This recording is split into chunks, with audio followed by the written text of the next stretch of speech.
uh, 10 o'clock was what I was gonna do. I was basically setting it up as well that if it happened, I would wake up.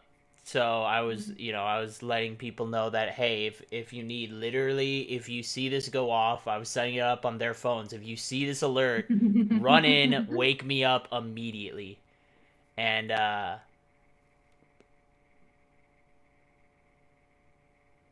well, anyways, I just decided, because I'd been working for 10 hours yesterday of physical labor, that I was like, you know what, I'm gonna take a shower.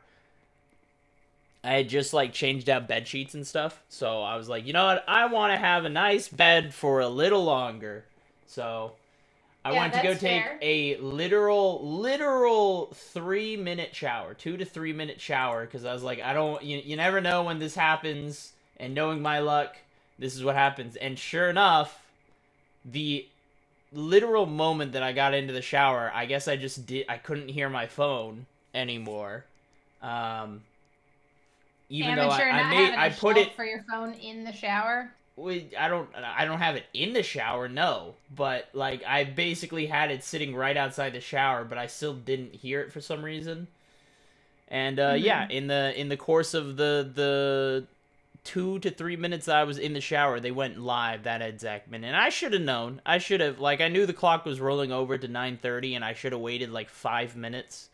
Because when they Hmm. release those, it's gonna be on either like a 45, a 30, a 15, or at the top of the Yeah. hour. So Yep. obviously, so I should have just waited. I should have known better. But yeah, sure enough, I even got the GameStop.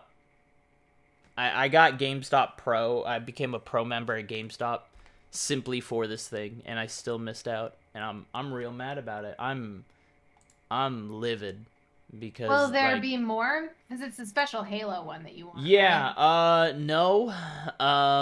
Yes, I don't think through GameStop though. So I think I have Got to it. go somewhere else, and GameStop was honestly the most likely option, cuz there is what am I looking for here? Yeah. There is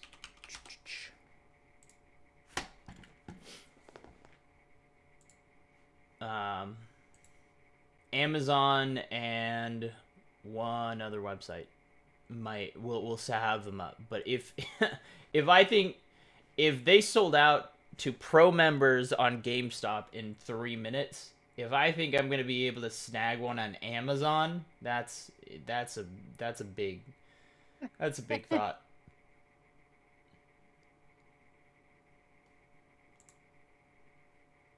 Yeah, that's fair. But you never know. You could get lucky. Maybe.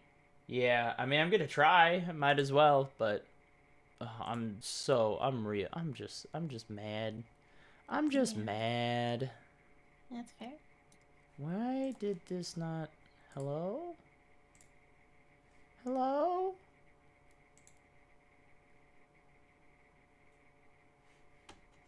Curious if the nerd store near me has them. I don't think so, though.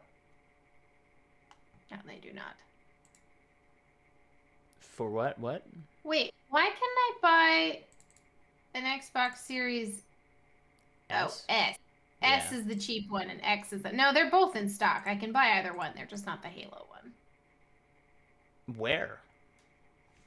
I will not reveal that information on stream. Oh, okay. I mean, I already have a Series X, so I'm not, I have that one, but the plan from the beginning, from day one, since this thing was announced, I was like, I know they're going to do a Halo one, but I have no idea. And I knew as soon as they delayed the game, I was like, I know they're gonna Yeah. have this happen. Like, they're gonna release this thing, a Halo themed Xbox. They always do. There's never been a Halo that hasn't had a special edition Halo or like Xbox. And I was like, you know what? I'm gonna wait until I get this, but I didn't necessarily want to wait for the Xbox. So I was just gonna actually sell this Xbox because apparently you can get it wherever you're looking, but you still can't get them anywhere. If you look on most That's what websites, I they're thought. just I sold didn't out. think they So were available at all. Yeah. so confused. Yeah, I mean, people still aren't able to get that and PS5s and stuff. So. Oh, I meant to save that for the podcast. That's fine. Doesn't matter. You're warmed up. Now you can do it again. Woo. Yeah.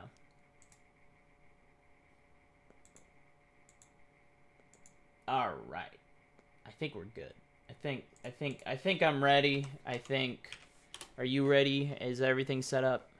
I am ready. Okay. I am set up and ready to record, and my That stream and I are do. playing a word game. Oh, okay. I meant to get all that ready because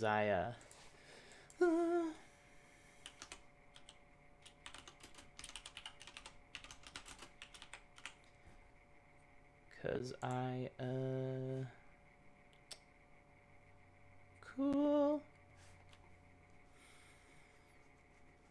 Oh yeah. Oh, what do we got plans? How are we looking for next week? What do we want to do next week? So the only issue with next week is I'm here, but I leave like 2 days after. But I should be okay. Yeah, I should be okay. Okay. Witcher anime? Oh, yes. I saw. Yeah, I completely forgot about that. Yeah, we can do that. That's fine. I haven't watched it yet. I meant to watch it this weekend. I'd like to watch it with Turn Up. Sounds good to me. Totally meant to watch it. I didn't make it, and I was like, all right, priority to do this. Cool. Oh, I got a tweet. Twitters.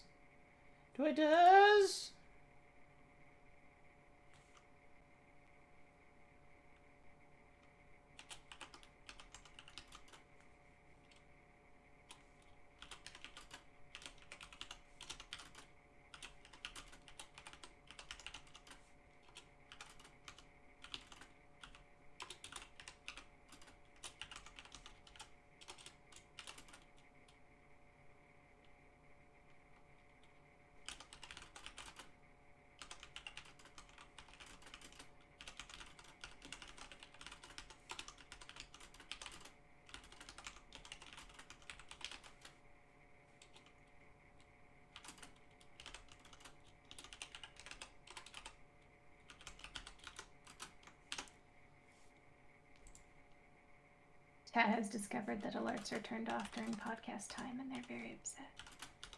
One person. One person, not the rest of chat. The rest of chat is fine with it. They're always... Yeah. It's always a good idea.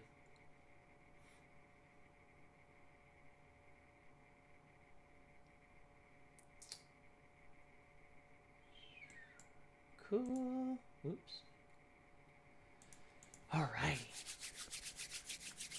I think I'm good. I don't think... Do I need to do anything? I don't think I need to do anything. Do I need to do anything? Got the Audio's going overlay. through fine. Stream's going okay. That's doing okay. That's doing okay. Ooh, I gotta actually hit record. That's not a bad idea.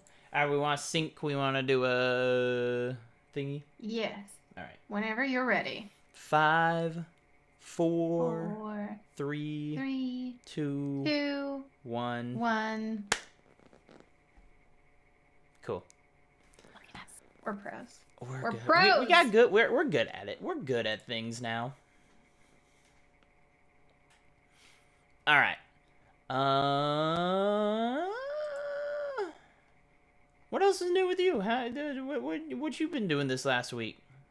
I honestly don't think there's anything new. There's nothing. I bought new glasses. You got new glasses? Bought new glasses. 4 eyes. Exactly. Because you definitely don't wear glasses, Joker. I think I had them on. Didn't I wear them last week? I think I had glasses on last week.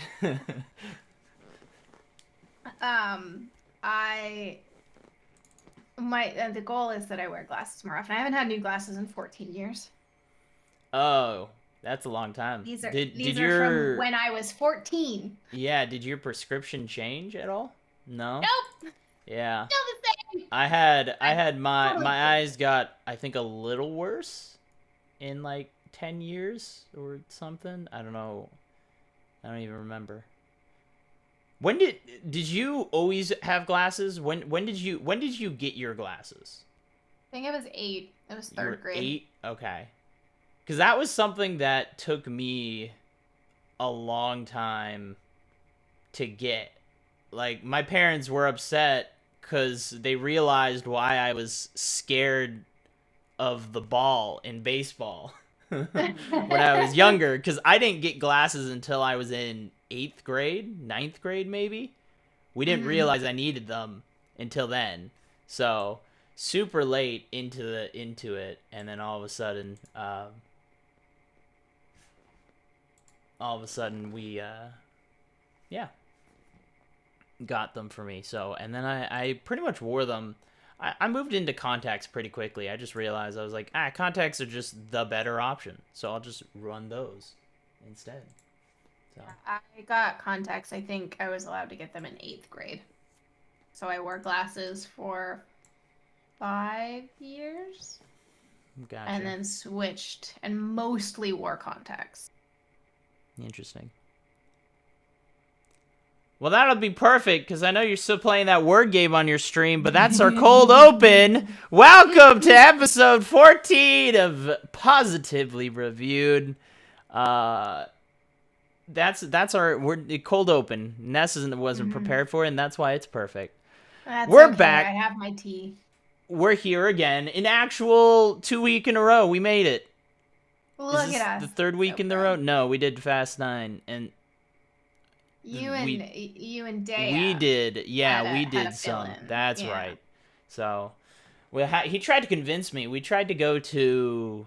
He wanted to go to Reminiscence this morning, which is the Hugh Jackman movie that I heard was actually pretty good. I trust Hugh Jackman movies. I trust that I do man. too. That is a valid. We're at a point. Well, he's at a point in his career, because he's the Wolverine, that he could just do whatever he wants. Right? Actors hit a point where they literally just do whatever the heck they want, and they don't work on projects they don't want to work on anymore. And that's where he's at. He's at the age and the point where he's like, I have so much money, I don't care. He's super talented in so many other ways with his music career and stuff as well, that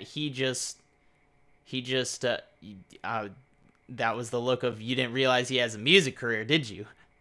No, that was. I'm sorry. What? He's in Australia, I want to say. What is he's a piano man.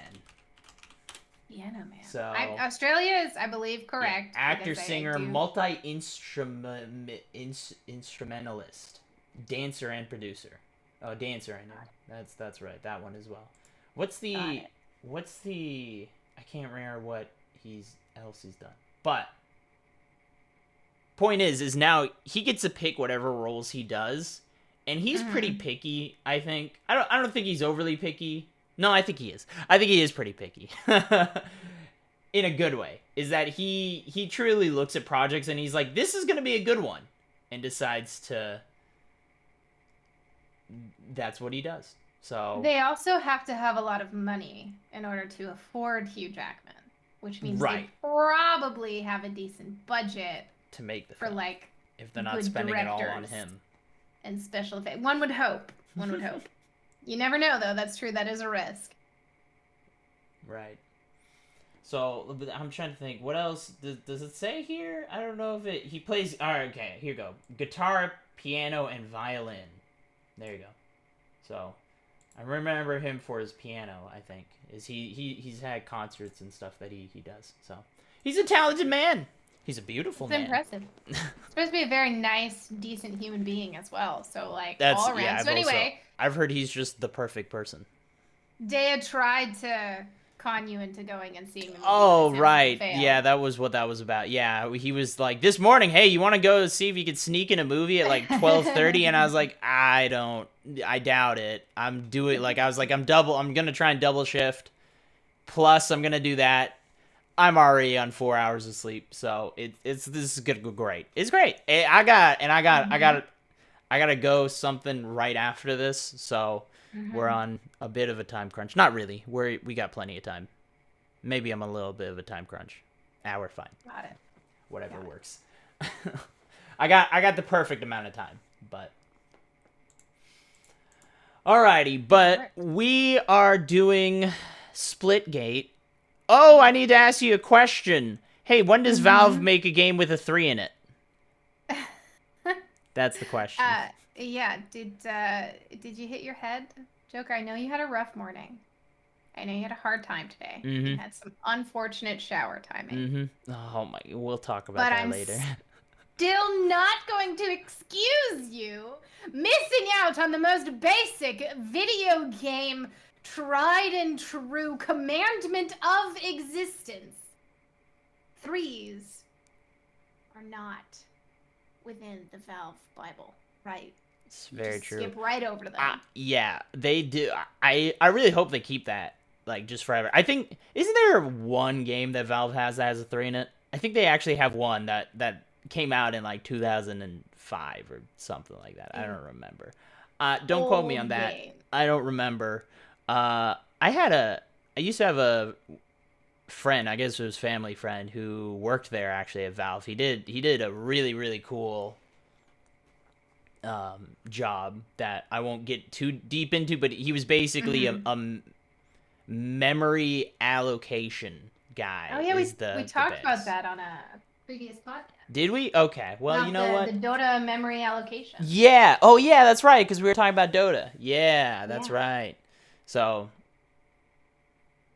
but I hope they if they ever make games again, because they don't make games anymore. They're a hardware and software company now, but like not gaming software. No. So. I would even say they're very hard leaning into that software, the hardware side of things. Heavy lean into the hardware and platform. Right. Yeah. Well, we mentioned this because Portal. And Portal Splitgate is, for those, the quick rundown is Halo plus Portal. And that's exactly what it is. It's not like, hey, you don't have to compare every game. Nope, that's what it is. Like the devs will tell you they wanted to make Halo but with Portal. That's it. So that's what we have there. Yeah. Yeah, I was listening to another podcast about indie games earlier today, and they were talking about a game that is basically Doom, but Bethesda cease and desisted them on the name, so it's called like D Returned or something. I don't remember what the game was called, but instead of like Doom Chapter 2 or whatever, they just changed it to D so that they could get around the copyright side of things, because it was basically just supposed to be Doom with like another chapter added or something. We're seeing a lot of companies do this. I mean, that's what Back 4 Blood is. I thought that was the same developer and everything. It is the same developer, but they can't use the Left 4 Dead title. Oh, that's why they've changed all the zombies and they don't have the same names and everything. So because it's no longer part of Valve. They wanted to make it obvious that they were making a Left 4 Dead game without saying Left 4 Dead. So it's Back 4 Blood. Got it. I just assumed that it was like I assumed that was intentional. That, Left 4 Dead had the 4 in it, so you couldn't be like Left 5 Dead. But the last one was Left 4 Dead 2. And you're right, I guess they wouldn't do a Left 4 Dead 3, Valve, but no, this isn't part of Valve anymore, so it's just Turtle Rock Studios. So. Got it. Well, that makes a lot of sense. Well, anyways, yeah, so this is Portal plus Halo. And neither 343 nor Valve seems to be suing them, so that's a good step. So far. I don't think they would. It's so different. We're fine.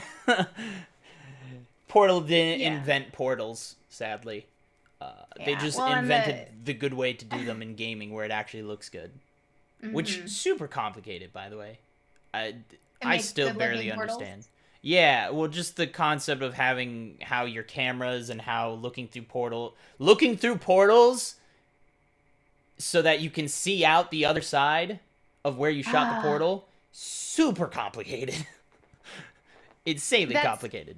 Yeah, I could see. I hadn't thought about that as a development challenge, but I can see where that would be a struggle. It's like doing water reflections, but with moving cameras and able to shoot through and utilize teleportate. Actually, going through the portal is simpler than seeing through the portal. You know, if that makes any sense. So, all right, I hadn't thought about that, but there's lots of fun mechanics that we'll get into when we talk about the game. Yeah, we'll get into it. This is more, I should say, right at the top. This is more of a freeform kind of open conversation with this one. I realized from the last time we did a gaming one, which is a long time ago for a reason. I didn't like it. Joker is still scarred. I still hate the Outriders episode. It was a gem among them for sure, if that's how you want to say about it. But I cut out, I think, 3 entire segments from that episode because I was listening to bad. It was bad. It was bad. It was bad. And you know what? You're gonna have those sometimes. So, but this is gonna be a lot more freeform because we don't have as many facts and stuff. So we'll actually be more into the meaty meat, more in general. But we might also talk about things like we already talked about Portal and other things earlier than before we've even really gotten into this. So, but I guess before we get further, I guess we should introduce what the podcast actually is. Yeah, so welcome to the Positively Reviewed podcast, where we give you totally unbiased, 100% real reviews of media. And of course, we pick the greatest thing to ever exist so that we can tell you how awesome it is. If you didn't pick up any slight hints of sarcasm in my tone, we say all positive things here. If you're looking for a super balanced review, sometimes maybe it still is because we super love the media, but in general, there's lots of spoilers. We focus on the good stuff, the stuff that we loved, and we just want to have good vibes and hang out and talk about cool things, movies, music, video games. And this week, it's video games. It's SplitGate. And if you want to talk about SplitGate, you want to promote the podcast, you want to hang out with us, you're going to look for POS Reviewed POD on social media, or find us on podcast platforms at Positively Reviewed Podcast. You're really good at that. I could never be that clean at saying all those. I'm too awkward. It just comes down to straight awkwardness. I just be like, yeah, we're a podcast, we do things. That would be how I push out the social medias and stuff. Fortunately, much of my early hosting footage has been lost into the ether. So you're now seeing like the 5, 6, 7, whatever year later product. Yeah, fair enough. It's nice though. We don't really have to worry about spoilers. No, we ran into that a little bit with Outriders. Is you didn't want to spoil it for me because I hadn't. That was one of the big problems. But I'm guessing you never even went back to finish the game. Yeah, no, I'm guessing you never played the game again, did you? I loved that game. I really want to play it. I keep thinking about playing it, and I keep going, but I don't remember how to play it. And I'm past the tutorial. So if I load into it, I need like a restart the tutorial, but where I'm at in the story button, so that it just reminds me what buttons to press, because I'm still stuck. There's games like that all the time. I think the worst one recently for me in recent memory was Control, which such an amazing game. First off, God, that game was one of underrated, and I think it was praised pretty well, and it's still underrated, but. So many amazing, insane. Remedy Software is easily, I think, the best AAA studio out there. Like they're my favorite. That's it. That's it. They're my favorite storytelling studio, I should say. I don't know if they're the best game developers out there in the world, but I will definitely say they're currently my favorite storytellers. Just like Devolver Digital is my favorite publisher, but.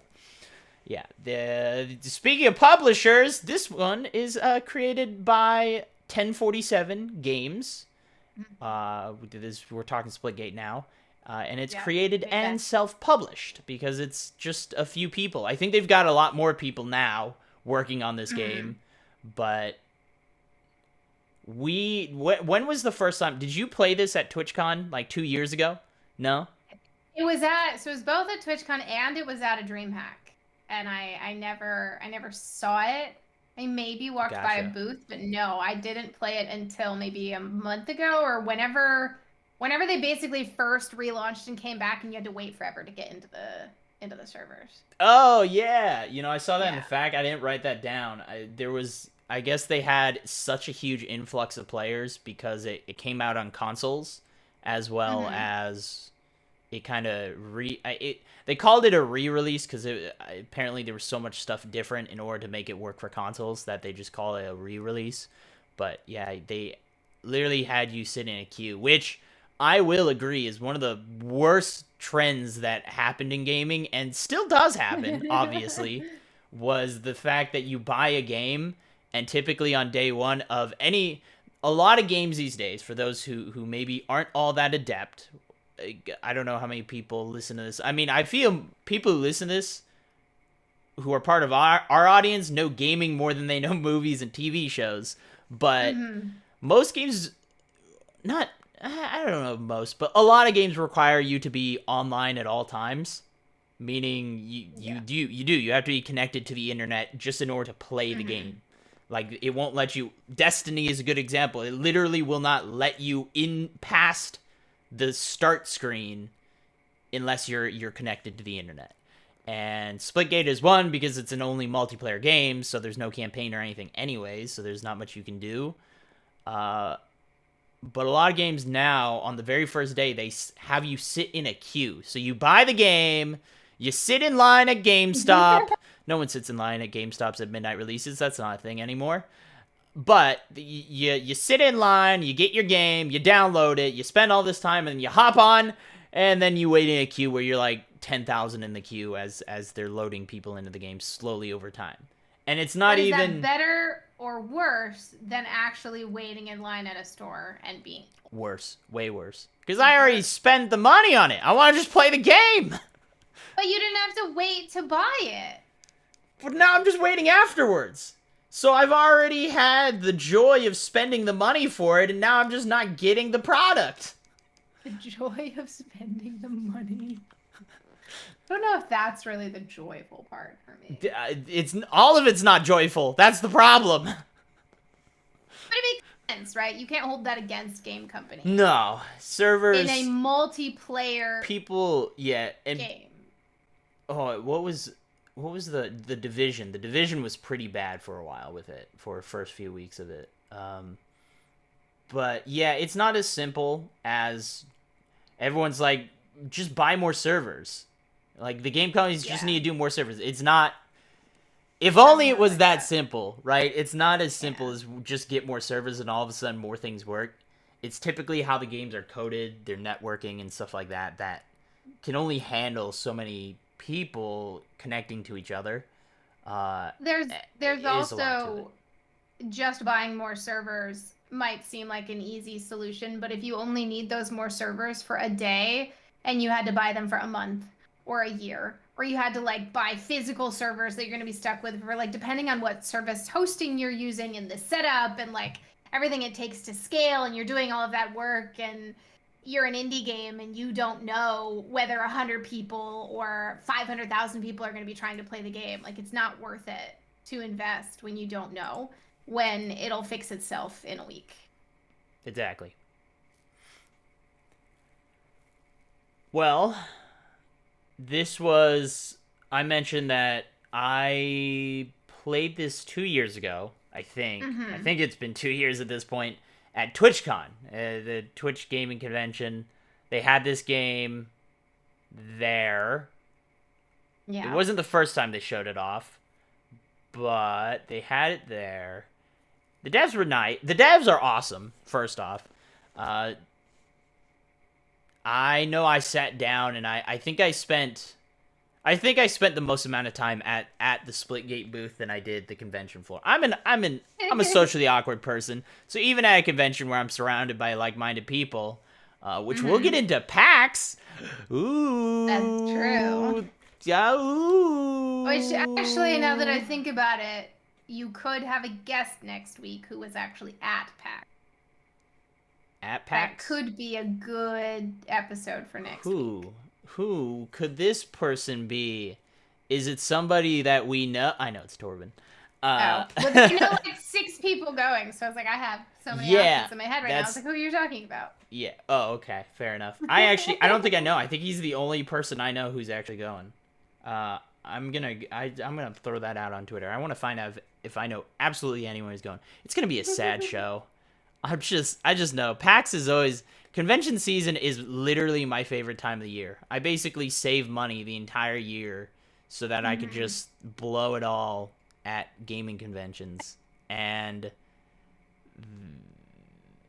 it's gonna be a sad one this year. I don't think I know anyone who's going to it, so I'm not gonna be like hanging out, going to like Fogo de Chao with someone, or not someone, a bunch of people. Having all these, we have all these yearly traditions at PAX, partying at near the aquarium in Seattle and things like that. And that's on the outside, which is hanging out with people, which is what I care more about than anything else, of course, as you do. But the actual convention hall itself, is there going to be anything there? Like, they have giant expo halls and stuff, and it's always beautiful. PAX West is definitely, I think, the most grand of the PAXs from what I hear. They go really big scale. Again, it's an experience that I feel, even if you're not that big into gaming, you should go check out at least one time. I would suggest PAX West as yours, or DreamHack. But DreamHack's, I think, definitely more specified, hey, you're into esports. And a lot of it, I mean, there's more than just esports for sure. But it's a lot more concentrated in the kind of stuff that's there. Well, both PAX and DreamHack, the benefit there is that they're everywhere. Yes. So if you're not in the Pacific Northwest, I say you make the trip over to the West, because it's just more grand. It's just so grand, and you walk into the hall and you're like, every single time I've ever gone with somebody new, their first time walking the floor, you just see their mouth drop because they are just not expecting what is happening.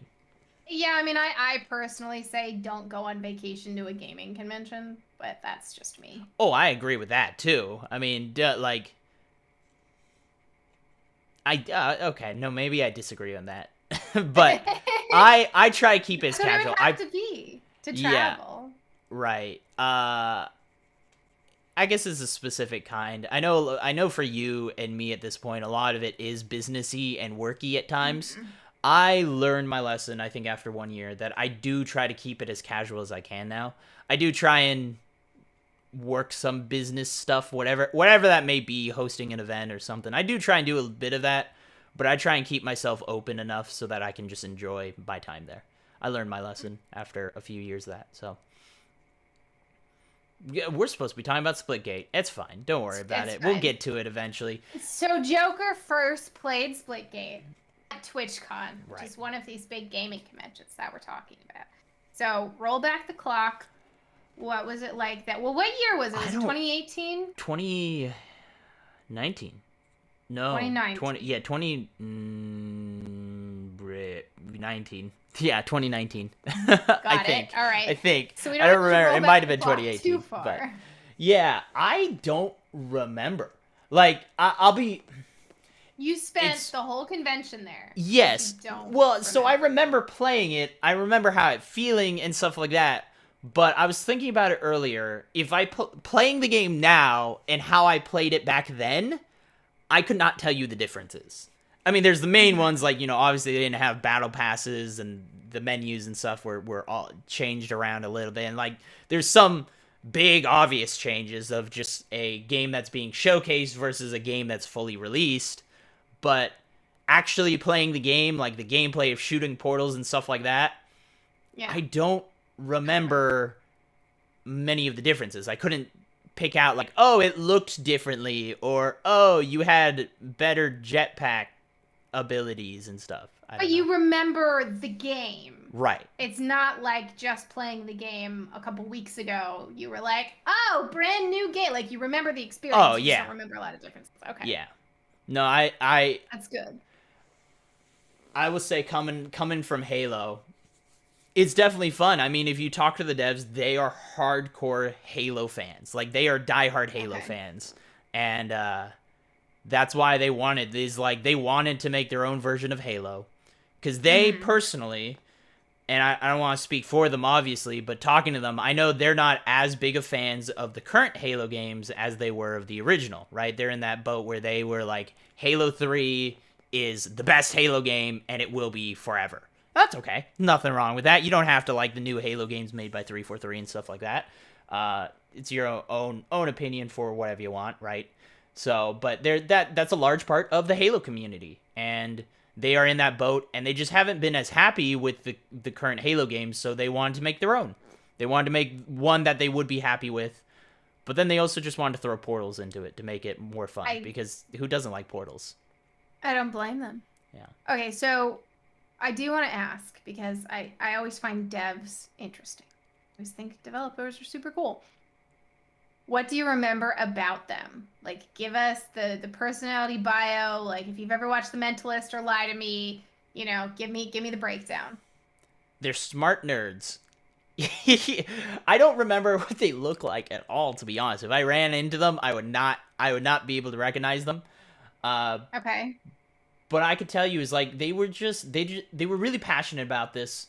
We talk about it in the facts section, but they roomed together in college. So that's how they actually met. But this was it started out as just a love for gaming, and it was a family project to an extreme. I mean, literally there was 4 people that initially worked on this game. It was the 2 people who roomed, or 4, I guess maybe 6. And then I think you're right that it was 4. Well, originally. it was basically their parents were the other people. I think they did have one person who was an artist, or 2 people that were artists, or something like that. But one of them was the game designer, one of them was the programmer. Their mom was basically their producer. Was the okay. Yeah, and then I think their dad helped out with some of the business and marketing and stuff like that of it, of the company side of things. So, and that was how it started. I think it's obviously expanded a lot. I don't know how big the team is now. I think they might have shed, and I don't know if I wrote it down. Let me look up 1047 games really quick. I'm sure they've hired so many roles.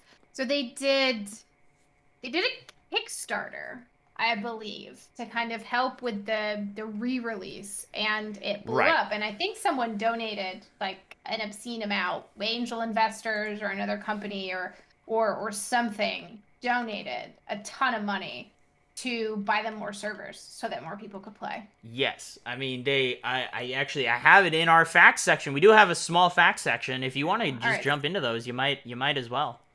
Okay, jump into the facts. So, we don't have as much for this section as like a movie where there's 8 billion different actors and fun stuff. Things. Yeah. But that's okay. So, the game originally released in early access August 25th, 2021, and on console July 27th, 2021. Hold on. That's not how that works. So 2018. The game fully 2019. Released. My apologies. Yeah, okay. August 25th, 2019. I wrote 2021 on there. Okay. That's fine. So the game originally released early access in August of 2019. Came around to console July 2021, and then they fully released the game August 25th, 2021. So if you're wondering why you've seen Splitgate blowing up recently, it's because they basically had this second release push, and they had a Kickstarter, and they had all this media around them, and all of these people suddenly wanted to play. And as much as Joker hates waiting in line, exclusivity drives interest. We know that is true. Yes, I agree. So the Starfield. The waiting in line, the not quite accessible, everyone else is playing and I want to play and I can't yet, so I'm gonna have to sit here and wait in line. I'm gonna talk about waiting in line. I'm gonna make my friends come and wait in line with me. Very effective. Probably not an intentional marketing strategy from Splitgate, but very effective, and that's why the game kind of blew up. And you're going to see a lot of it on TikTok. You're going to see a lot of people playing. Not necessarily super popular on Twitch yet, but we'll see. No, we'll talk about that because I have my thoughts on that. I want to slap down the Splitgate community just for a minute. In a positive way, of course, but positively reviewed, positive way. Right. You want to finish the facts first, and then we'll. Oh Or yeah, is it yeah. now? Okay. Co-founded is by Ian Prolix and Nicholas Bagamian. I don't know how to say those. I tried. That's fine. While at It's Stanford, a so I good mentioned attempt. that, and I did the little deep dive into it. So, but you can Yeah. continue. So SplitGate has had over 600,000 downloads in the first month of release, which is pretty impressive. And it has raised over 10 million from investors as of May 2021. So that was part of the Kickstarters and stuff like that. Yes. Is they raised over $10 million. So they people believe in this. Like it's a game. This is considered an indie game for sure. It's a very small amount of people who made it just for free. They basically spent no money on it. It was just their time, and then they made $10 million. So this is how I know they now I think have a full development team and stuff like that. So I don't know how big the studio is. I looked up. I don't think I didn't see if they had updated any of the. Yeah, I don't think they've mentioned how many people are actually working at the studio right now. So I might be able to check on their actual website, but they're probably in the midst of hiring wildness. right. Yeah, there's a lot going on with it that we'll see. They got a lot of plans for this in the future, which is good. I mean, it's not even fully. It's not even. Or I guess technically it's fully released. Yes, it is. They're on season 0, is what they call it. So they're not even on season 1. I know they're adding crossplay and stuff like that into the game. So right now you can't play if you're on Xbox. You can't play with PC players. But when the game is officially released, which I think is just when season 1 starts, because it technically already is. It's season 0 now. Right, it's season 0. They will be doing crossplay in the game. So, and that'll be nice. So, well, I guess before we get in, I guess we normally have our news section, and now I have what I've coined what we watch in the shadows, which it's a good play. Do you get it? Do you get the joke? I mean, I know what we do in the shadows is a thing, but I haven't seen it. Yeah, neither have I. I haven't watched it either, but it's a Got show. it. I've heard it's pretty Excellent. funny. I mean, I think it's written, isn't it partially written by James Gunn? Or I don't know. Maybe it's Takai Waititi. It's one of the two. What the heck was that? I don't know. I don't think they came through. I heard a noise. It's fine. So, I thought it was a good joke. It's not, but it was a good joke. So, but you got any news or anything that you've been watching this last week? Anything I've been watching. I restarted Vampire Diaries, which I think we talked about last week. So I'm still in the middle of that. And I am about to finish season 4 of The Resident. And season 5 starts at the end of September. So I'm very close to finishing season 4, and it's been a very good season, so it's been really fun to watch. Good to know. I gotta hop on that Resident train and stuff like that. I know it's really good. I started my last person a significant other was she got me into it a bit, so I definitely need to get. So you have seen some of it. Very little, but yes. It has. Was she a Gossip Girl? Not a Gossip Girl. A Gilmore Girls fan? I think so. shared actor. Oh yeah, I'm thinking The Resident was in that. Emily Van Camp is who I'm thinking of. Yeah. Right? I said there's your Marvel connection. I know. That's why I figured. I was like, oh, you'll like it. You'll get to see. Well, I also like Revenge. I haven't finished it, but I started Revenge with her too, and that's why she got into The Resident, is because she loved Revenge, and then made me start watching Revenge, and Revenge is good. So. Revenge is very good. Right. Okay, so nothing new. You're kind of just going through some series for yourself. I could have sworn I had watched something else, but I can't think of what it would be. You watched a lot of Dota 2 as you played it instead of Splitgate. That's true. That did happen. There was also a Dota tournament on. Oh, nice. I've been watching. There's been a lot of like Smash tournaments and stuff going on, and I'm loving it. I watch a lot of Smash, and there's a lot of tournaments just going on. Brawlhalla just had a big tournament, Mhm. which my brother is very into that game, so I like to keep up to date with it every once in a while. Um, Didn't even know you had a brother. Today I learned. have I? Did I ever? I thought we.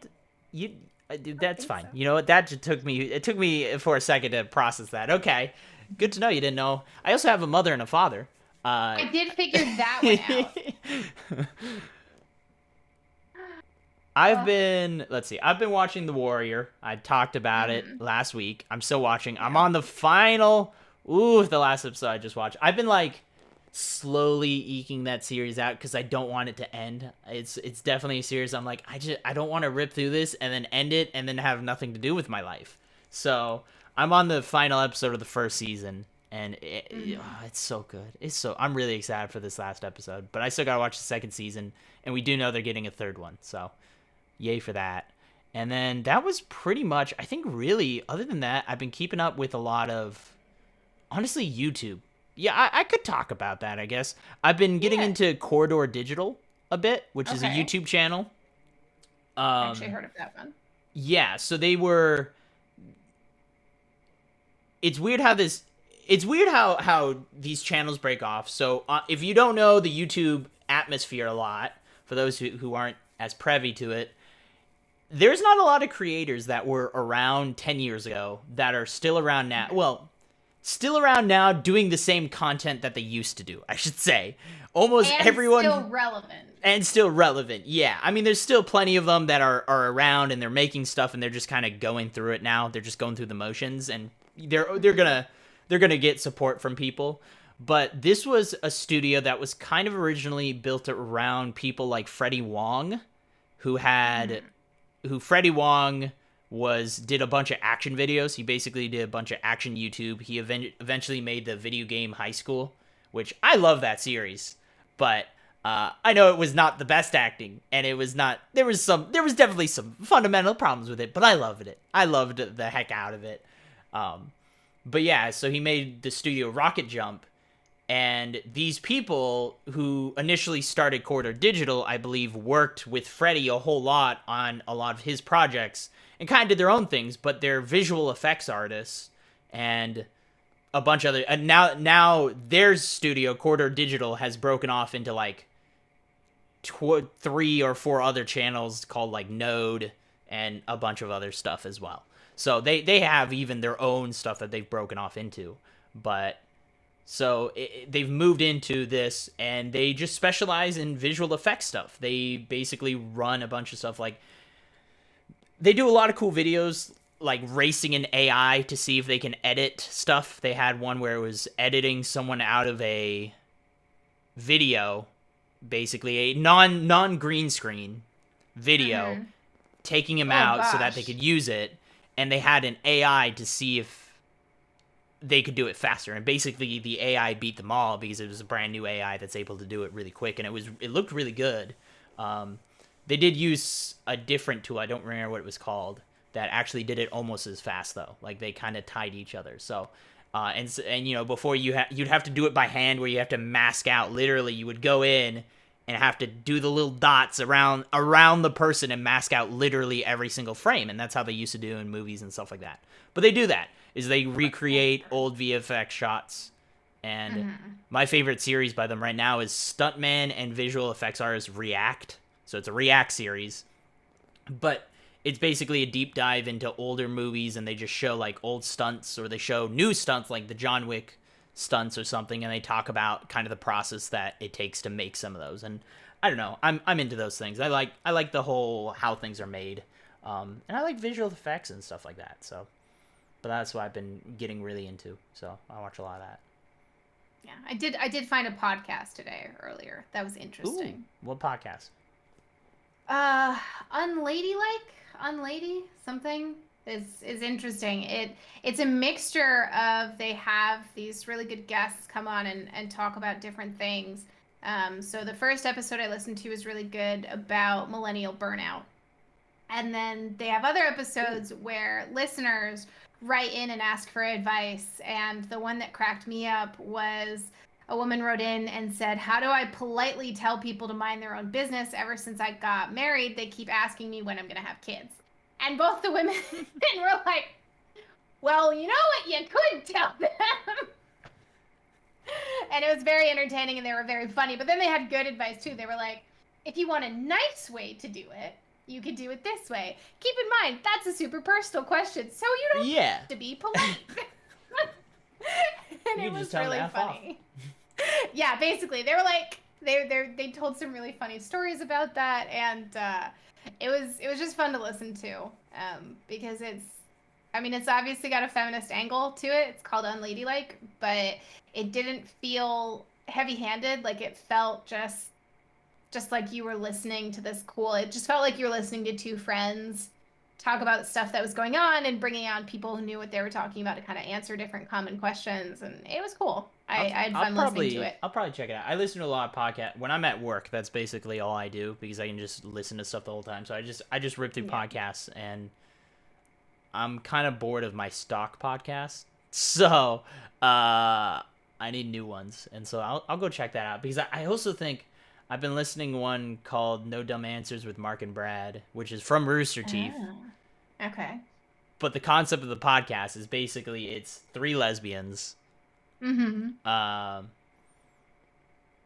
But they work for two just like stereotypical jock chat, two stereotypical Chad people called Mark and Brad. They're not real people.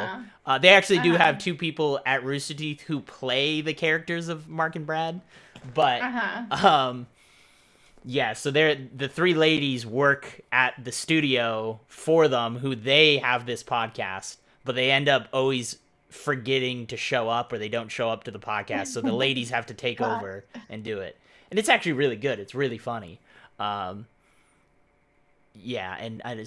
totally down for all that stuff. So surprisingly, you would think. I think a lot of people, when they hear that, they're like, "Oh, a podcast of three lesbians. I know what this is about." But it's almost never like that. I think almost every podcast I've ever heard by a full cast of women or people in the LGBT always has typically really good stuff and interesting stuff. And they're never heavy-handed with anything they ever talk about, right? They're a lot more chill than people give them credit for.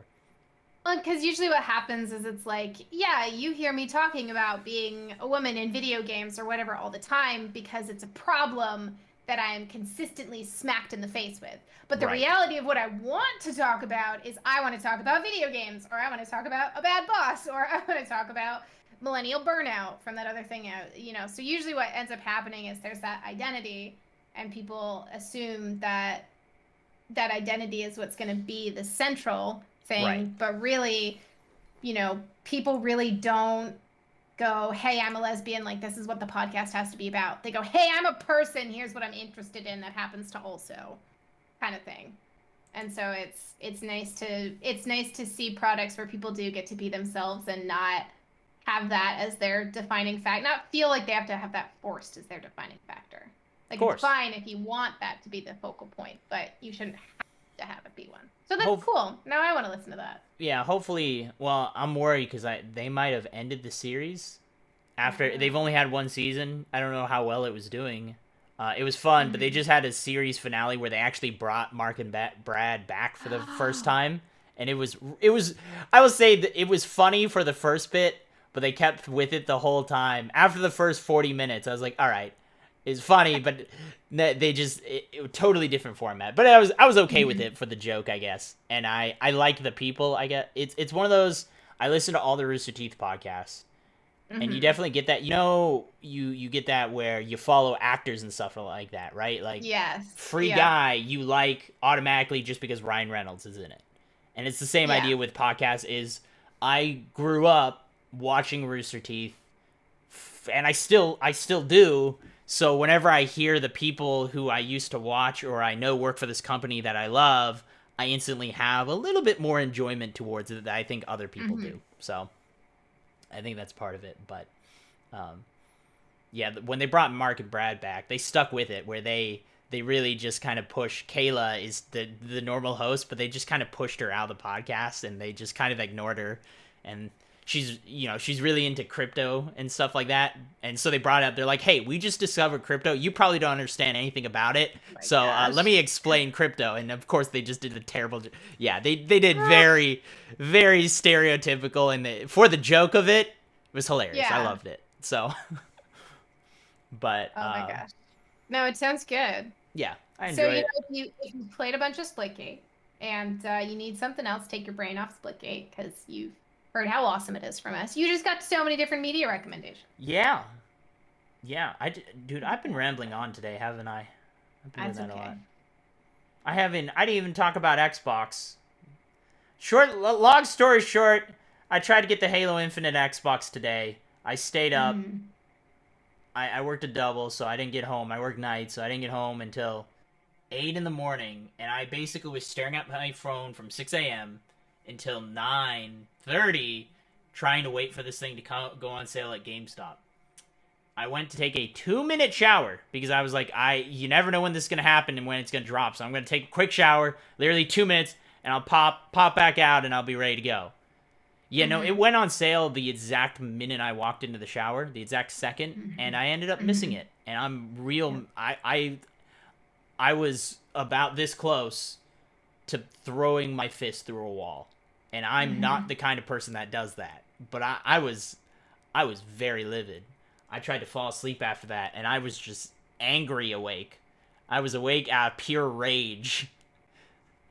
So that was how my day started. I'm real mad I'm real mad. My fist is going through a wall again soon here. Not again, but it will. It's gonna happen. Maybe through my monitor. I know, I haven't decided yet. I don't know if I'd recommend that. But a great way to take out some aggression is to pew pew, do the shooty shooty in the shooty shooty game. We talk about gaming. Yeah, let's just get into gaming. I'm gonna steer the train back on the tracks. It's fine. We had a fun podcast, detour. But time to talk about Splitgate. It's time to get into what is Splitgate, why you should be playing it, why it's the greatest video game ever created. So, Splitgate, known during development under the working title Splitgate Arena Warfare, is a free-to-play multiplayer first-person shooter video game developed and published by 1047 Games. It was released in early access on May 24th, 2019 for Linux and Microsoft Windows on Steam, and on Xbox One, Xbox Series X/S, PlayStation 4, and PlayStation 5 on July 27th, 2021. The full version of the game released on August 25th, 2021, with Season 0. It was very recent. The game revolves around Halo-inspired sci-fi combat in battle arenas where players can create wormhole portals between 2 points on the map that have been compared to those of the Portal series. They fire weapons or travel through these, which is the coolest mechanic. Super sick. They have a lot of cool safety. We'll get into some of the esports end of things, but later on. Yeah, it's just like the pure skill ceiling, the things that you can do with the portals was just mind-blowing once I started seeing videos of people portal hopping and the speedrun races. And it's awesome because the portal mechanic takes this from a normal shooter that is a dime a dozen, an arena shooter. Granted, I still think it's an awesome arena shooter because it gives me some super strong, like, GoldenEye and Perfect Dark vibes. That's really, it's the first time I've felt like that in a really long time. Yeah. I was more sitting on, like, the Doom, honestly. The Doom feeling for me, but... I didn't play the early ones. Okay. But I felt like I was playing GoldenEye, and I loved it. I have so much nostalgia around that game and, like, N64 arena shooters. And then you add in the portals, and it really keeps it from being stale because the amount of things that you can do that is really only limited by your own creativity makes it a really awesome game because you also don't have to use them that much. Nope. Which I was gonna say, like, I know a lot of... I can't wait. This game has a crazy skill ceiling only because one of the biggest things is map knowledge. Like... Yeah. You might know the maps, but you might know the layouts of the maps, and you might know where the weapons are and how where spawns are, and you could know all that, which is typical, like, Halo knowledge. But the other the much deeper aspect that's going to take forever to people to learn is knowing where all of the portable Yes. the In the game, you cannot turn everything into a portal. There is this grid-like matrix. Certain In walls. order to create a portal, you must do it within that grid matrix. So what Joker's attempting to say is you have to learn where the portal matrices are. Yeah. Which portable walls is not correct, by the way. You can't say portable walls. They're not movable walls. The portal-able walls. Portal-able. Yeah. Yeah, exactly. So, and knowing exactly where they are in relation to where you shot the last portal is going to take a while. And I've started doing that. I'm now at the point where I'm having a hard time remembering which portal I shot when is where I'm struggling sometimes. So I have to take an extra second to like reshoot. But I don't know if people have seen the video of the dev. They're like, hey, the devs are good at this game, where the guy literally was just like shooting a portal every half a second, and he was just traveling across the map, just rapid firing until he ran into an enemy and then just shot him down. That's what I've started to try and do, is just like look for wherever the walls are connected, because that's for me. Some of it is like, I feel there either should be more walls or more strategic places, because there's certain times where I throw my portal somewhere and I go through it, and then I'm like trying to throw another portal and there's nothing around me to really travel anywhere, and I'm just like, but I'm sure there is, and I just don't know the maps well enough. So, and once you learn, maybe you wouldn't have thrown that portal in there in the first place, because you know that it'll get you in a stuck spot. Yeah, no, but that's what's cool is when I jumped in and played, I'm not an FPS player. I just have very little experience, which means by nature, I just don't aim well. And the first thing... Neither do I, and I have played FPSs my entire life. It's been 22 years, and I'm still not good at that, so you're fine. The great thing that the devs did is, so I'm a MOBA player. We play on super high sensitivity, DPI, like everything. Like I am just zooming across the map. And, just like my mouse is all over the place. And that's one of the reasons it's hard for me to play FPSs, because I can't, I refuse to turn my mouse settings down. I don't want to mess with them. Dota's my main game. And I don't like changing things.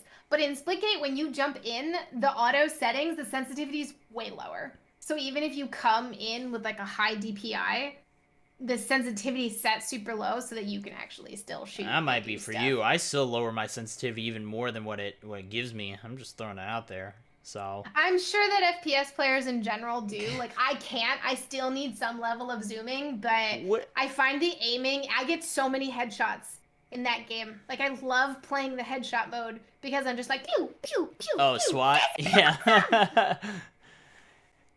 What is your mouse DPI? I think it lives on 1800. Oh my god. I run like 200 or 400 basically. Although I apparently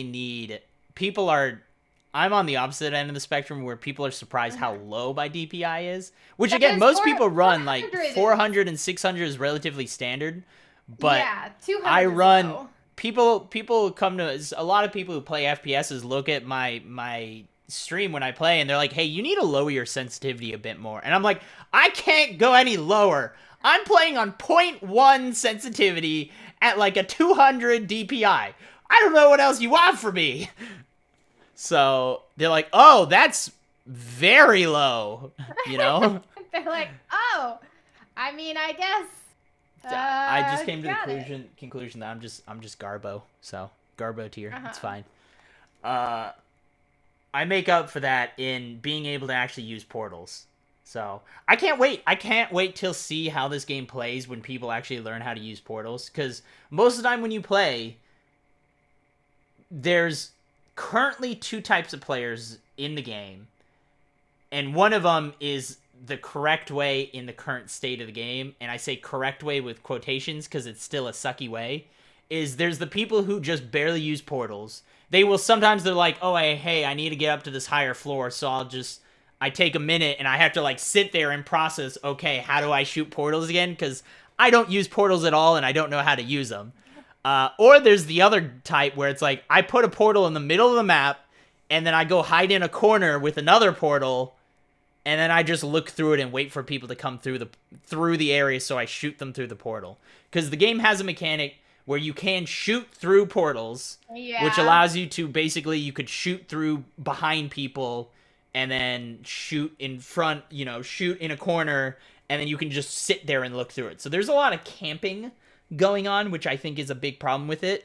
Because the alternative is if the portals are not yours, you can't see through them. You just see kind of this blank portal effect, but you can shoot back, and they do have it where if you see an enemy, so if you aim through the portal and you do come across an enemy who's on the other side, your reticle does turn red. So you can see through them blindly. You blindly see through them, if that makes any sense. It's a little confusing, but it's good enough that when you play snipers or anything like that, or I mean, I've killed people through their own portals where people just stand there and they just try and look through, and they don't expect people to shoot back. So when you shoot back, they just continue to stand there and then they die. So it's kind of like when you have aim assist and smokes, where someone smokes and then they walk through the smoke and you're not supposed to be able to see them, but you have aim assist, and so you just slow drag the cursor and wait for it to stick. Right? Yeah, that's definitely a thing. It's kind of like that, but waiting for the cursor to change color. Exactly. I am curious now, thinking about that, what kind of accessibility mode SplitGate has, though, because red, green, color blank. They have a huge not huge, but they do have colorblind modes for their thing. So I assumed they would have had to because they have such primary colors that are common colorblind colors. Right. But I hadn't actually looked yet. Yeah, it's one of the big things they have, and they even show you how they look. They have I think they have a physical colorblind test in the game while you do it. Mm-hmm. Right? Is that when you change it, it pops up the numbers with the little dots or whatever at different colors lying on top of each other, so you might not be able to see some. So, I will tell you, there's definitely a skill difference between PC and console. And I know that's true in general, but it's bad. It's real bad. I played Xbox for the first time a few days ago. I did the camp strat where I just shot a portal in the middle of the map. I think that was it was upsetting to me. I was like, this isn't even fun. They just keep running through the same doorway. So you played on console, right? Same account or a different account? Different account. They don't have cross progression. Okay, that's what I figured. The first many games that you play are against bots. Oh, that would be it. That would be why they're just garbage. They don't tell you that you're against. Yeah, they don't tell you that you're against bots. But they did look like bots. I was decimating lobbies. The first couple of hours I played, I was killing everybody. If I queued with a real person who had been playing not for much longer than me, right? So not like it was a high elo or anything. Suddenly I was getting destroyed. And I was like, okay, something's up here. And then and I started paying attention to the usernames in my game. And I'm like, these are not real because the capitalization, like every time there was a new word in the name, it was capitalized. And I was like, that people don't do that. That's what I do. Very few people do that. And there weren't like random O's instead of zeros or zeros instead of O's, and there weren't random numbers and stuff. And I was like, these are not real people. And then after I played, you can get away with that on Steam though, right? You don't see a lot of O's and X's on Steam because people can just have whatever name that they want, because you can have the same username as other people. People still do it though, because a lot of people come over from console world and they keep their name the same. That's true. Yeah. And that's anyway. So you play against bots at first to make you feel good, which is a great. PUBG Mobile did that. everybody played PUBG Mobile was like, I'm so good, I'm destroying everybody. And then everyone eventually realized that your first couple of games are against bots. So you get hooked to the game and you have fun playing it. And Yep. it gives you a safe way to learn all of the mechanics. And I have not seen this officially posted anywhere. It's not an official confirmation, but they were 100% bots because there was a very clear flip in who I was playing against. All of a sudden, when I was queuing. I don't think I Very noticed as noticeable. much on PC for sure. But I haven't, I'll be honest, I haven't been struggling that much on PC in general. I'm still technically a low level, so maybe the skill-based matchmaking in it hasn't fully kicked in yet. But regardless, I don't know. I'm still, I want to get into this a little bit. I think this is one of the reasons why people are enjoying it so much, is a lot of people are coming into this game who are old Halo, who are Halo people, and they're decimating and they're just obsessed with this game. I have heard I have heard on numerous occasions from numerous people, they're like, yo, this is the next big esports. And I'm like, okay, let's settle down a little bit. Don't get me wrong. I praise the game developers. These guys did an amazing job with this game. It's very fun. They've made a good game, but the part of the popularity of this game is out of boredom. People are bored. There's not a lot that's come out as of late that I think people are like really into. And people are just, they're waiting for Halo. This is that taste of Halo without it being Halo that they're looking for, right? People are bored of MCC. They're not playing Halo 5. Everyone is waiting for Halo Infinite. And to get their Halo fix in, they're playing Splitgate. And they're doing very well.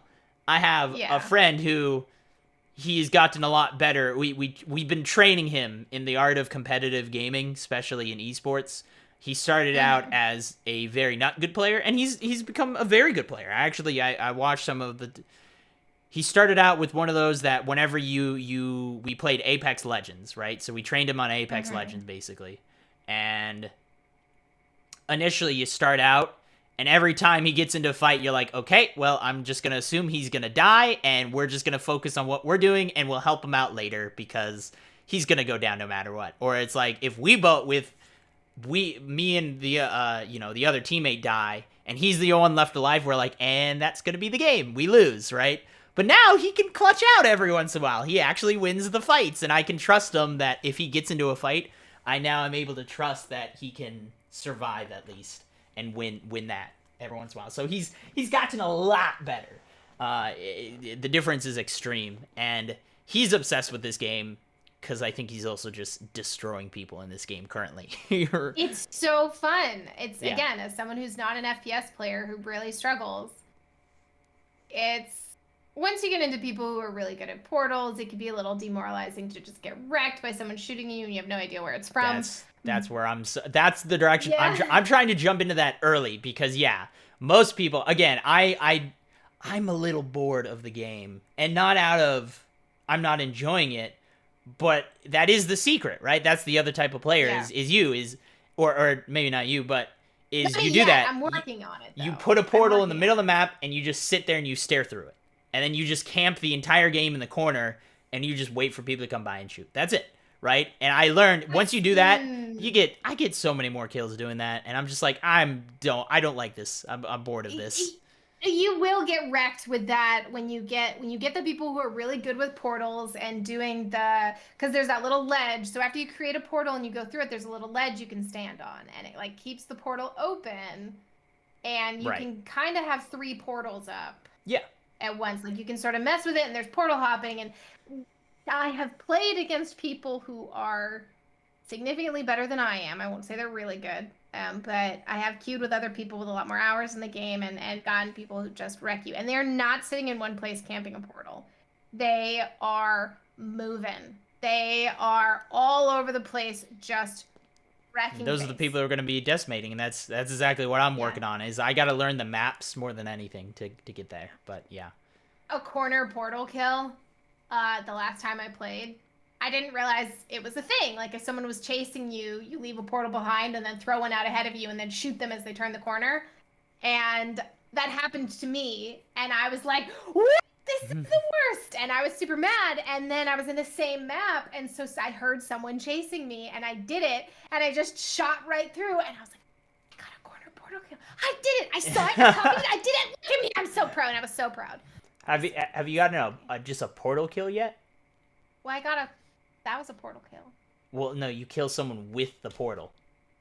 You can do that? Yes. So you can manually close portals. So you can manually close portals. You can also do it just by, I think I got it just by shooting a portal somewhere, that if someone is going through the portal, the second that you close that portal, it will instantly kill them. Oh, no, I have not done that. Yeah, there's a achievement for it too. It's one of the challenge. I think it's one of the challenges for the season pass. It's got to be really hard because again, not many people run through other. It's a gamble running through other people's portals because you can't see what the other end looks like. So there's times I've run through and then I'm like, there's 4 people here. Oh no! Like, panic. I did not. Yeah, I regret my decision. Yeah. This game, I think it's great.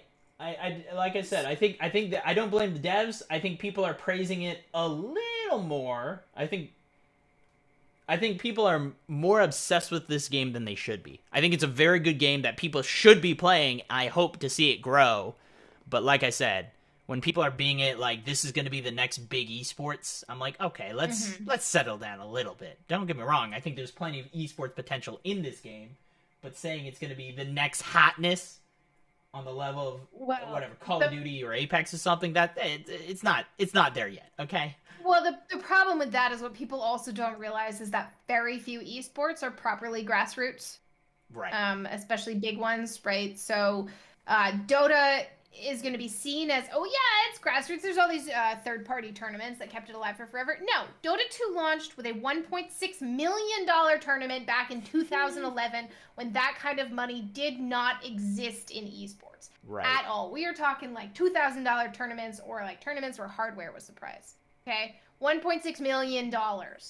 Apex, the entire Pro Series, I'm sure that is all Respawn. We know that League of Legends is all Riot funding everything because that's how they work. Like RLCS is run by Psyonix. Esports, like PUBG, that's run by PUBG's not Bluehole anymore. Is it? I don't know. PUBG now. Tencent. They own all of it, so it doesn't matter. It's all of it. So Splitgate may have gotten $10 million in funding, but that $10 million is for servers and hiring new people and expanding out the game. They're not going to say, okay, we got 10 million from investors. Let's take 5 million of that and create like a mini esports circuit. Because you're going to be able to run like 2 or 3 tournaments. That's it. Yeah, exactly. Like it's not as much money as you think esports it is. Esports is expensive. And it doesn't make you money. Nope. No, it does not. Like, there are non-esport games. I would. I would go with the marketing ploy of like, do one big one for like $500,000 and just call it good. You know you're gonna lose money, but if you're the size of this game, you can use the publicity more than anything. I think there's better ways to get publicity than esports tournament, though. To be honest. Yeah, well, I think pro-ams, streamers and pro-ams, which is what they're doing. Exactly. So they're running tournaments with Xbox. And they're doing these $10,000 tournaments every week or every couple of weeks. And all they really need to do is, while the cheating is really, really bad in Warzone and Halo's not out yet, is you've got big streamers who are bored and FPS titles drive the majority of viewership on streaming platforms. And so you just need to hope that something happens in Apex, that it just falls apart. And then those streamers turn to Splitgate. That's what's going to happen because they have to have something for the community to watch. Yeah. And that's exactly. And that's exactly what I'm trying to say is that they need the publicity. And so having what you said, like streamer tournaments and stuff like that will help the reception of it in general. And talking about the reception, I did actually put on scores for the game. It had a 68 by Metacritic and a 7 out of 10 for IGN. So not even that high of scores. But my point is the community reception is a lot higher. People are obsessed with this game. So yeah, I mean, what did Among Us? What did Among Us score back in 2018 when it came out? I don't know. God, that's a good point. community decides a lot of things. I think you're right that Splitgate's biggest downfall is, I would say, almost the lack of stuff to do. Yeah. I have a ton of fun playing it, but I have about an hour and a half or 2 hours in me. There's a lot of different modes. I think they did an amazing job having It's all the different Halo. modes. Yeah, it's all Halo modes. Most of them. There might be one or two that's not. Yeah. I think They're really it's good. been in They're one really Halo fun. release, but yeah. So. Yeah, they're good. They're fun. Halo has a campaign. Splitgate does Mm-hmm. not. I don't blame them for that. No. But you like it's fun to play arena shooters and it's fun to play with your friends, but if your friends aren't around, it can be fun to go and play the campaign. And I think they could benefit even if they made it. This is what I'd love to see because I don't think enough not that I play a lot of shooters, so I don't know if this happens or not. But in fighting games, the campaign is basically fight this character. Right. Fight this, like when you play the Soul Calibur campaign, you're just fighting different characters. I think it would be really interesting rather than creating a whole story to create a campaign that is a bunch of challenges, kind of like a Beat Saber story mode where you're beating different songs and you're learning different mechanics while you do it. Gotcha. So it becomes an extended tutorial. Extended tutorial. Yeah, it gets really hard. There's leaderboards with the times it takes to do things. So the speedrunners, are looking to get up inside that global leaderboard with racing through things. And I think a good example of a good example you can go is Overwatch. Overwatch 2 I think is going to have a fully fledged campaign apparently, but Overwatch has had a lot of like campaign-esque things that they've done throughout their lifespan. So, where they had like story connected to it, and they've had like these horde modes and stuff like that they've kind of had instead. So, but I think instead of connecting a story to it, because story runs out, right? I think it would be really interesting to connect challenges to it. Yeah. And I mean that's part of it. I mean, like I was saying, is Overwatch they had story elements, but that was fell to the wayside more than anything. It was like they had, like I said, they had like a horde mode. It was just you had to try and survive 5 waves with whatever characters you and your small team decide to play with, and you had different difficulties and a lot of stuff like that. So it was kind of a challenge mode more than anything. So. Well, and the seasonal Overwatch events were fun. I did a bunch of those with the surviving the different waves. I'm just imagining Splitgate where like you're chasing an enemy through the map and you have to travel around on portals. And, levels, stages, whatever that aren't shooting based at all, and they're puzzle based and you have to use portals to basically rebuilding portal. But you can have races.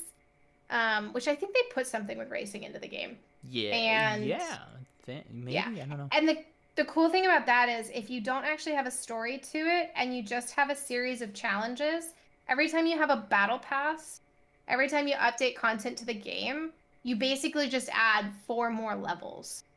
And you say these are the next things to beat. And you have those leaderboards of scores, and you have battle pass rewards that come with it, and you have, the bronze, silver, gold, platinum, etc. thing that you always used to do. And I think that would add something a little more engaging and for people to sort of grind on. And you just have different difficulty levels. So people who like easy mode can do that. You add unlockable things. I think that's what it's missing. And I think expecting this dev team to build a whole story like Halo did isn't what it's not they want. No, it's not what they want. Yeah. It's not what they don't have the capabilities to do that. They don't have the manpower for it simply. So. Yeah. I mean, hey, 10 million. It's not enough. I mean, no, I mean, there are plenty of games that come out for a lot less from indie developers, but with them focusing on multiplayer, I mean, again, they have all these battle passes and stuff, and so that's really, I think they're working on competitive maps, and that takes a long time to create. Well, yeah, that's true. The balancing and everything. Okay, right. So before we get to our overall reception, you wanted to talk about the Splitgate content creators. No, that was it. I mean, I basically did was me talking about the amount of praise the game is getting. Because I personally, again, I'm being as positive as I can is I think people are praising it more than they should be. They should be praising the game, but people are more obsessed with this game than they should be, and it's going to cause burnout. And that's what I'm worried about for it. Is like, not even burnout, it's just just the realization of I think everyone is bored. So they're obsessed with this game because they're bored. But, you know, people talking about like this game is going to be huge and all that, forget that as soon as Halo comes out, the 3/4 of the audience is just gone, you know?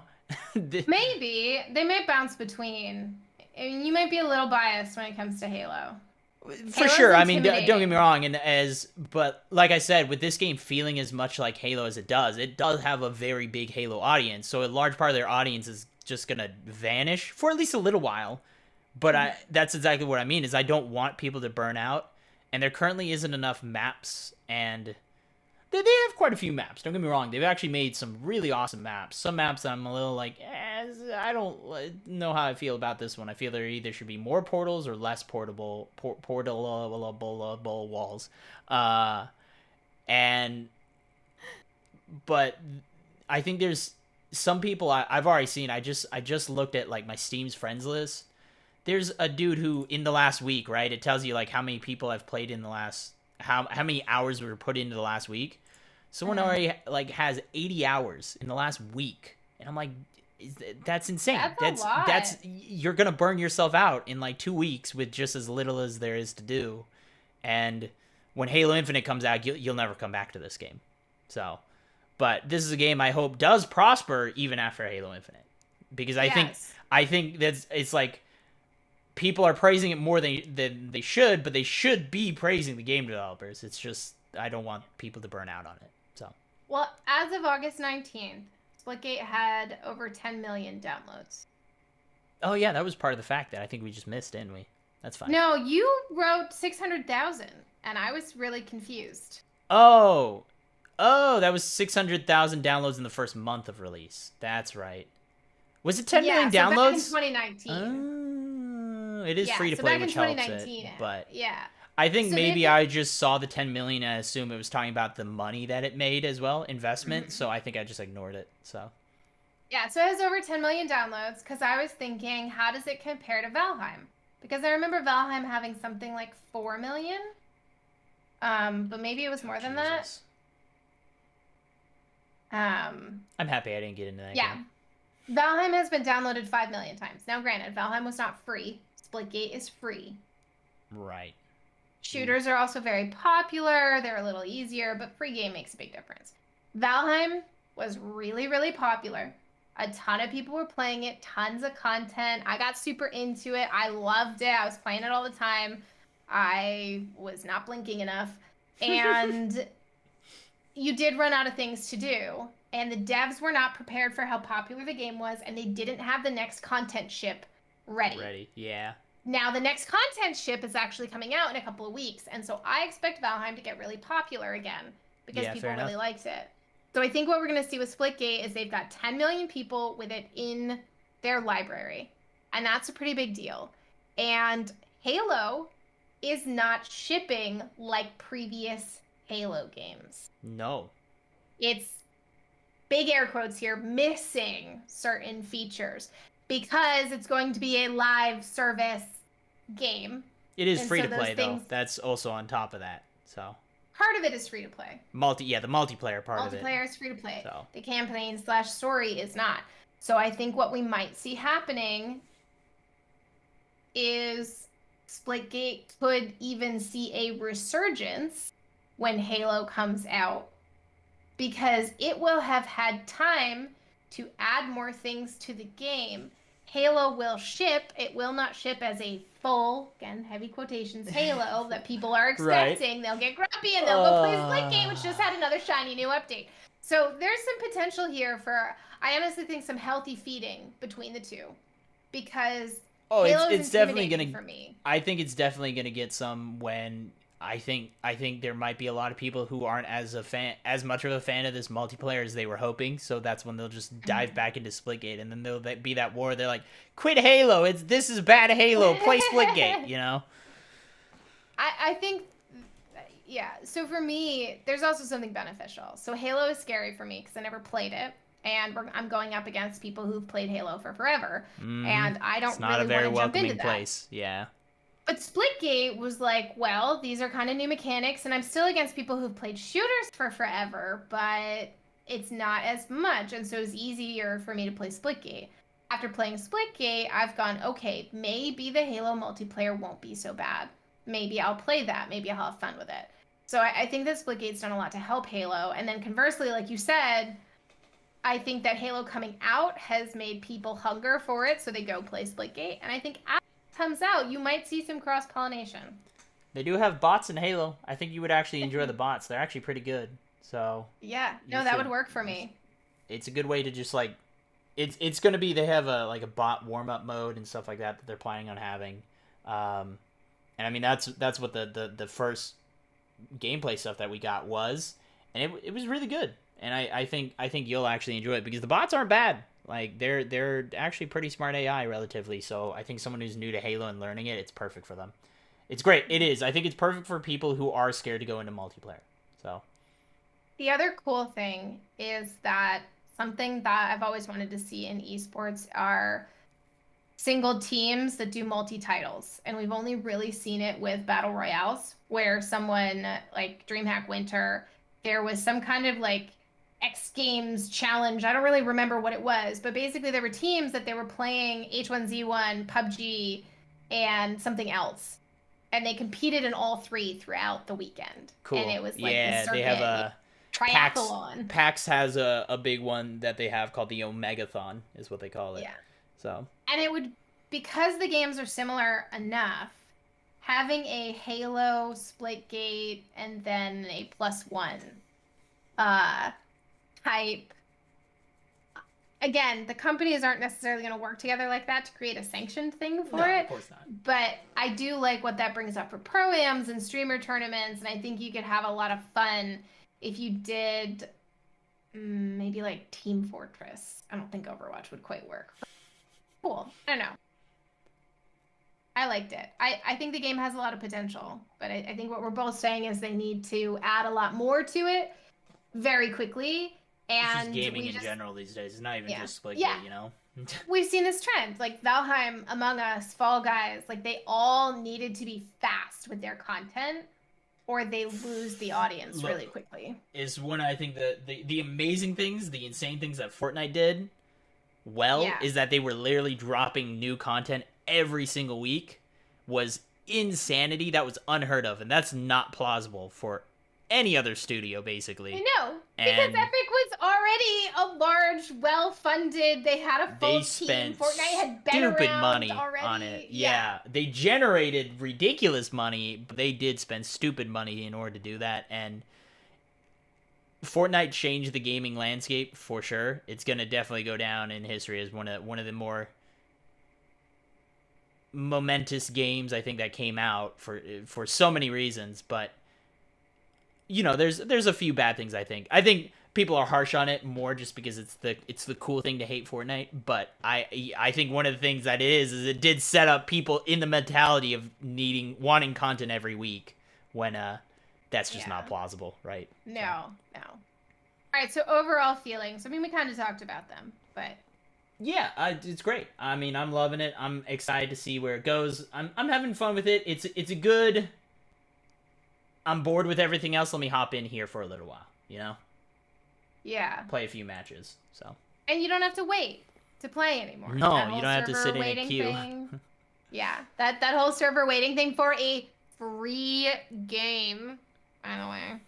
So it wasn't that bad, Joker. Is over. They've got lots of servers now. You can hop in and play. Did we even talk about PAX? I just realized. I'm staring at my tickets here. We did not talk about PAX. And we PAX. really didn't talk. PAX is this weekend. I think you should replace me next episode with someone who goes to PAX to talk about it. Talk about PAX? I might be able to. I'll talk to him. I'll reach out. So. Other than that, what's your rating on this? You gotta give. You know what? Here, I'm gonna give you a scale. All right. Now you're gonna need to. I'll just be honest with you. You're gonna need to improv here a little bit. All right. Okay. On a scale of 1 Uh-huh. to purple giraffe. Uh-huh. What's your rating? Crimson hippopotamus. Okay. Alrighty, I like it. I'm gonna go with metallic spaghetti. I'm uncomfortable with that image and feeling. It's weird. I think it would. Very weird.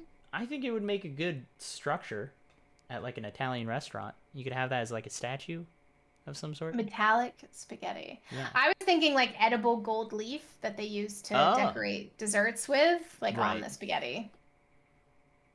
But like metal flakes instead of gold flakes? That would be intense. Joker. What is gold? Well, okay, fair. All right, you know what? It's been a great time. Time to go. I am here to help. So, after our ratings, we always talk about where the media goes from here. We kind of did that. I think we spent a lot of time talking about. So, SplitGate devs, we love what you're doing. Can't wait to see more. And if you've been hanging out with us this whole podcast and you missed the start of the podcast somehow, we're going to tell you again at the end of the podcast where you can find us and what you can do. So first up, especially if you're listening on Apple or even if you're listening on another platform and have an Apple account, if you give us that, 12 stars out of 5 rating and write a nice little review of the podcast, helps a ton with other people to find Joker and I nerding out. So a positively reviewed podcast on the Apple Podcast. And then if you are someone who watches this live or checks it out on YouTube or Podbean or wherever else, just know that we're on pretty much all the podcast platforms. Joker does a good job setting that up. Spotify, Apple, Stitcher, Podbean, YouTube, live on Twitch, all those wonderful things. And you can find our social media, Pause Reviewed, Pod, POS Reviewed, POD. Send us comments, screenshots, thoughts, topic ideas, all of that. You can check out all of our other episodes that are a lot of movies and TV shows with the occasional video game, or we could say this is the only video game episode. I think Joker would prefer if we said this was the only that video it game is. episode. All right, and then next week there's 2 possible plans happening. Right. Either Ness and I be talking about the animated Dota movie show. What is it? Is it Witcher? Animated Witcher? Oh, did I say Dota? We already did Dota. We already did that one. Yes, Witcher. That's what I meant. Joker's had a rough day. Yeah, Everybody. it's been a good start. So that's okay. Whether that one or we might be talking about PAX. We'll see. We'll see if there's anything actually happening at PAX, then we'll talk about it. But otherwise, I don't know. We'll find out. So that's the plan. Other than that, I think that's it. That was Splitgate. I hope you guys enjoyed, and we'll see you guys next week.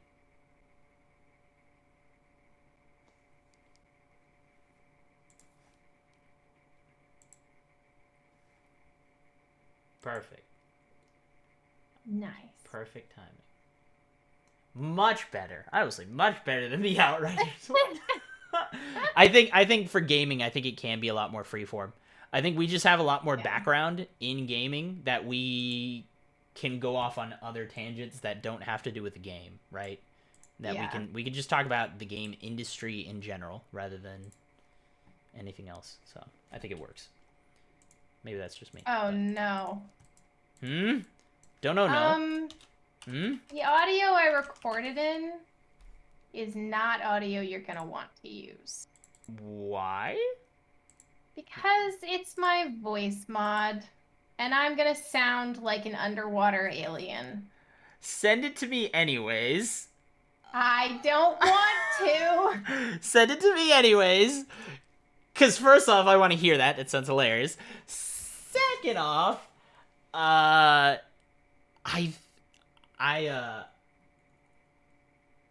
can see if I can play with it to modify it to turn it into normal.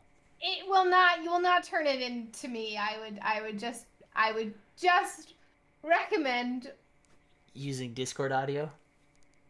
Well, I can pull the audio from my stream Oh yeah, it'll be clean on your And- end. Yeah, that'll work better. send that to you. That's fine. Yeah.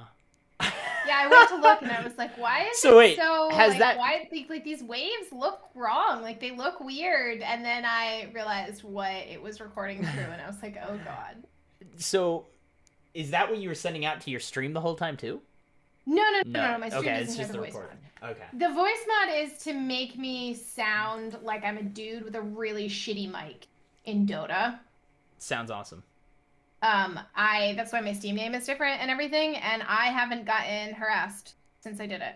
Not once. Cool. And I've been winning a lot more too because people don't just throw because they hear my voice. Oh, fair enough. Useful. I like it. That's actually kind of good. So shitty, but good. Yeah. Alrighty, I have to get going. I actually have a meeting starting right now, so I'm gonna have to go. Perfect timing. All right. I'll catch up with you sometime this week, and maybe you'll actually join me for some SplitGate. I mean, maybe, but I'm going home for my brother's wedding next week. Oh, that's fine. And then I think I'm traveling with Turnip the week after that, so Okay. we'll see. No, have fun with that. That's good. Congrats to your brother. So, mazel tov. It'll be interesting. Alrighty though. All right. I'll see you later. It's good doing this with you as always. Yeah. Yeah. Bye. Alright. Stream that also goes the same way. I don't even have the light. That's why my thing looked terrible. I forgot to turn on my light. Haha, nailed it. Okay. That was an interesting bot attack. I have to get going right now. This is gonna be a weird day. I don't know when I will stream, but I'm on very little sleep. I have a meeting I have to go to right this minute, so I have to go to that, and I can't be on stream for that. So I'm gonna go, but I need a little bit more sleep, so I might take a little bit of a power nap right after, and then I should come back on and be streaming right after that. So, I might be back in 2 hours, maybe 3 hours. I don't know. So it'll be a little bit of a shorter stream. It's been a weird day. I'm still so pissed about the fucking Xbox, dude. I'm real mad. But anyways, though, you guys be sexy. Thank you guys for listening.